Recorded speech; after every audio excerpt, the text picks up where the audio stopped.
আগে ক্ষেত্রে বলি শুনুন, ডাক্তারবাবু তখনও জয়েন করেননি ক্যাবিনেটে। আমি একটা মিটিং করেছিলাম SSKM-এ, সেখানে প্রধান সচিব সহ সকলকে আমি বলেছিলাম যে আমার জানা আছে, আমি দীর্ঘদিন ধরে এখানকার ল মেকার, পাবলিক রিপ্রেজেন্টেটিভ, আমার জানা আছে যারা বিগত সরকারের কাছ থেকে, মানে বিগত 15 বছর সরকার কোনো হসপিটাল প্রাইভেট করেনি, তার আগে যারা সরকার করেছেন বিধানচন্দ্র রায়ের সময় থেকে জ্যোতিবাবুর সময় পর্যন্ত, যে জায়গা সরকার দিয়েছে, কেনা জায়গায় কিন্তু এগ্রিমেন্ট নেই, যে জায়গা সরকার দিয়েছে 1 টাকাতে, সেই টাকাতে পরিষ্কার লেখা ছিল যে 15% বেড তারা ফ্রিতে গরিব মানুষকে দেবে, কিন্তু এটা মেনটেন হতো না।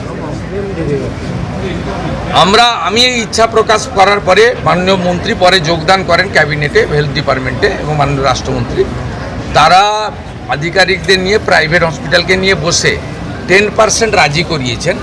তারা আপনি যে হসপিটালের মালিক জমি কিনে করেছেন তার কাছে গিয়ে মানবিক কারণে দাবি করতে পারেন, কিন্তু অধিকার নয়।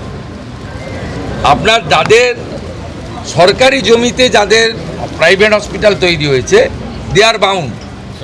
ওরা ইনিশিয়ালি দেখুন 0 ছিল, 15% দেওয়া উচিত, 10% এগ্রি করেছে। It's a good. আস্তে আস্তে মানসিকতা হবে। আর আপনারা নিশ্চিন্তে থাকুন, আদানি গ্রুপ নিউ টাউনে একটি 2000 বেডের ইন্টারন্যাশনাল মানের হসপিটাল তৈরি করছে। ওনাদের সঙ্গে আমার এগ্রিমেন্ট কমপ্লিট হয়ে গেছে। 1000 বেড থাকবে গরিব মানুষের জন্য, আর 1000 বেড ওরা কমার্শিয়ালি ইউজ করবে।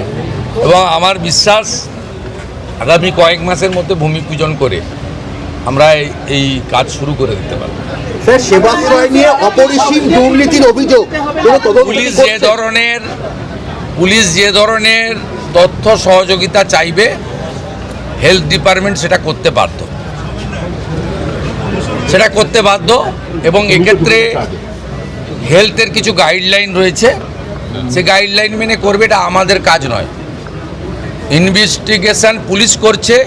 আর প্রধান সচিবকে আমি সামনে বলে যাচ্ছি, 2 মন্ত্রীর সামনে, যে ধরনের তথ্য তারা চাইবে কেউ লোকাবে না, সমস্ত তথ্য প্রপারলি রেডি করেছে, ফটোকপি তাদের দিয়ে দেবে। তা খুব পরিষ্কার রয়েছে, অনুযায়ী কাজ হবে।